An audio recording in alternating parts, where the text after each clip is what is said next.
What is your relationship like? If it's too difficult for you, you ain't got to tell me. But what is your relationship like right now with Gucci? That's what people are asking me. Well, there is no relationship right now. I haven't seen Gucci since 2010. Now, past then, he done reached out a couple times, like, hey, pull up at this video shoot or come to this, come to that, you know what I'm saying? Because we always been fam. But I haven't seen him in the flesh since 2010. Everything just kind of been, through the grapevine, through this person, and then he kept getting locked up and stuff like that. Yeah. But we didn't like leave out like on no bad blood. You know, we just like lost contact. But when I walked away from, because I was signed to LaFleur Entertainment that switched over to So Icy Entertainment. And then after he got with Atlantic and started being managed by Deb, you know, everybody just kind of started, you know.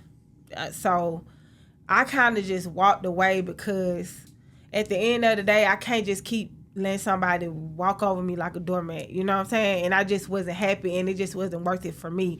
So I sat out a lot of contracts. I sat out, didn't put nothing out because other people would have ate out for it, and then I just had to kind of just wait around till I could move and get out of that situation because it just wasn't working for me. So let me say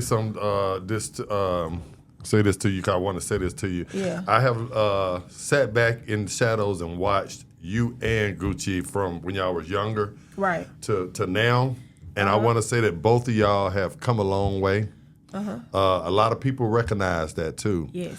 You know, I'm calling for, hopefully I'll tell Gucci to his face, come back and holla at Bre-Z. You know, give us one more. You know what I'm saying? The new mature, both of y'all. Not the old school. I'm talking about the new, you know, Bre-Z, the new Gucci, man. I'm calling for it, man. I want a record. Well, I'm going to say this. Even though I know that everybody would love for that to happen, I just don't see that happening from who he affiliated with now. I just don't see that happening. But I wouldn't even entertain the idea until he make right from the past stuff. Like, at the end of the day, I don't want to have to get no lawyer. I don't want to have to go sue nobody. I shouldn't have to go through all that because you know what I'm entitled to and what rightfully belong to me. I should just be compensated for that. So until they can make that situation right, I can't move forward doing nothing else until they come to the table with something because it's just not right. I get it. It was kind of like the Chris Tucker with the Ice Cube with the Friday. Chris was saying the same thing. I ain't doing another Friday until we can straighten out the first Friday.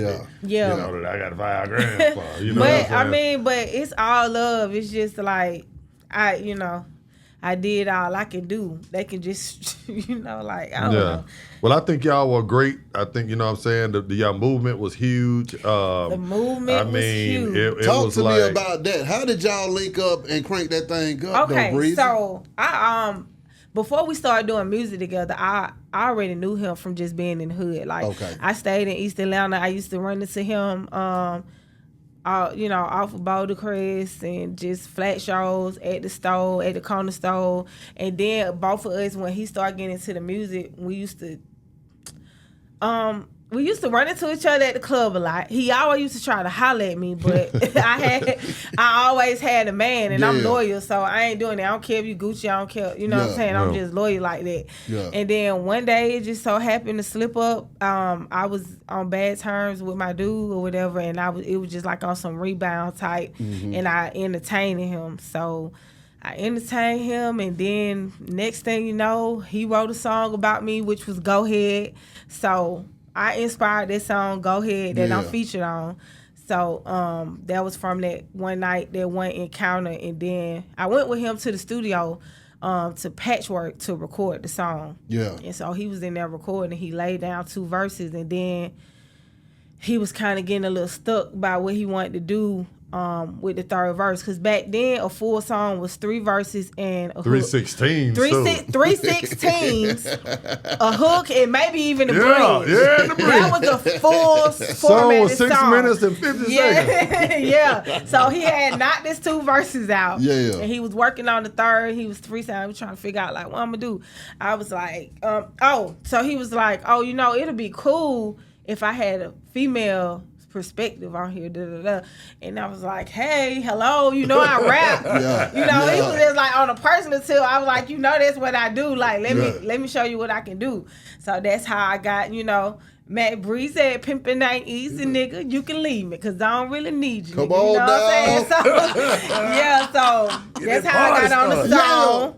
And then Janica Bell came down to the studio, heard the song, so you know what's going on. Now, why they ain't tell me I need to sign split sheets and all that kind of stuff, I don't know. I ain't know nothing about that. I was just doing my part. You get what I'm saying? So, Princess came to the studio too. Yeah. So that's how that song came to play. And then just so happened that was the last. He was with Big Cat Records. So just so happened that was the last song that made the cut for his album. It's number 17 on Trap House. So my name is on there. Don't have the writing credit, but I did write on the song. And so that was, even though like Trap House was his main single, he got arrested right before the release of his album. So when he was in jail when his album came out. So when he was in jail, I was still on LaFleur Entertainment. He signed me after I did that verse. He was like, "Okay, I want to sign you." So I left D-Money. I signed to him. Remember, he said left Big Cat, then I signed Matt Breezy. But he actually signed me when he was still with Big Cat. He signed me after I did the Go Ahead record.